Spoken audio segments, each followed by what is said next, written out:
अस्सलाम वालेकुम everyone, this is guide in chapter number 35 और इस पार्ट में हमने पढ़ना है इम्यून टॉलरेंस। अच्छा अभी ये इम्यून टॉलरेंस क्या है? इम्यून टॉलरेंस होती है it is the state of unresponsiveness of immune system two bodies own antigens. यानी कि हमारी जो बॉडी की अपनी इम्यूनिटी होती है वो मेरे बॉडी के अपने एंटीजन्स को रिस्पॉन्ड नहीं करती। और इम्यून सिस्टम का रिस्पॉन्ड करने का क्या मतलब है कि वो एक्टिवेटेड टी लिम्फोसाइट्स बनाए, एंटीबॉडीज बनाए और उस एंटीजन पे अटैक कर दे। ठीक हो गया? तो इम्यूनिटी का काम ये होता है कि जो बाहर से एंटीजन आए उसके साथ लड़ाई करना, और इम्यूनिटी का काम ये नहीं होता कि बॉडी के अपने एंटीजन्स के साथ लड़ाई करे या उन्हें डिस्ट्रॉय करे जाके। ठीक है?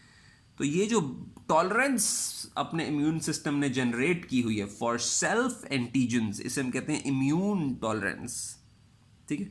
अच्छा, इम्यून टॉलरेंस ये किस तरह हुई थी? तो मैं आपको प्री प्रोसेसिंग में बता चुका हूँ। टी और बी लिम्फोसाइट्स में होता यह है कि जब भी टी और बी लिम्फोसाइट्स बन रहे होते हैं पहली दफ़ा, तो वो टी और बी लिम्फोसाइट्स को बॉडी एक्सपोज कराती है टुवर्ड्स सेल्फ एंटीजन्स कि भाई ये देखो, ये हमारे सेल्फ एंटीजन हैं, ये हमारे हार्ट का एंटीजन है, ये हमारे नॉर्मल सेल्स का एंटीजन है, ये किडनी लिवर का एंटीजन है। ठीक है?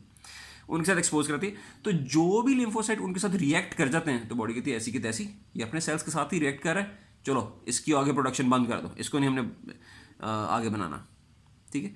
तो ये प्री प्रोसेसिंग, अगर आपको याद हो तो वहाँ पे प्री प्रोसेसिंग के वक्त जो भी लिम्फोसाइट सेल्फ एंटीजन से रिएक्ट करता है उसकी बॉडी प्रोडक्शन बंद कर देती है, और जो लिम्फोसाइट सेल्फ एंटीजन के साथ रिएक्ट नहीं करता बॉडी सिर्फ उसी को आगे लेके जाती है कि भाई ये ठीक है, ये सिर्फ बाहर वाले एंटीजन के साथ ही लड़ेगा, ये बॉडी के अपने अपने सेल्स के साथ नहीं फाइट करने लग जाएगा।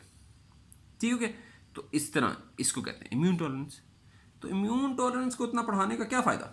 इम्यून टॉलरेंस को पढ़ाने का ये फ़ायदा है कि अक्सर डिजीज़ में ये इम्यून टॉलरेंस ख़त्म हो जाती है।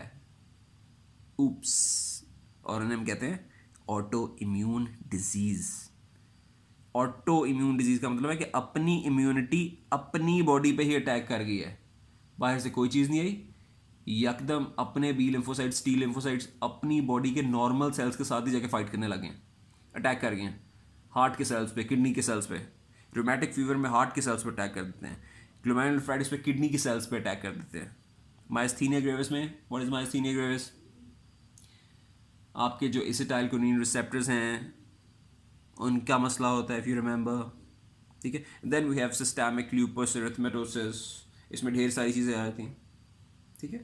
तो अब इसमें बॉडी की अपनी इम्यूनिटी अपने सेल्स के साथ रिएक्ट करने लग जाती है। I just give the example of rheumatic fever. Rheumatic fever में क्या होता है कि एक फॉरेन ऑर्गेनिज्म बॉडी में आया और बॉडी ने कहा अच्छा तुम्हारे खिलाफ मैं एंटीबॉडीज़ बनाती हूँ। तो बॉडी ने उस फॉरेन इन्वेडर के खिलाफ एंटीबॉडीज़ बना दी।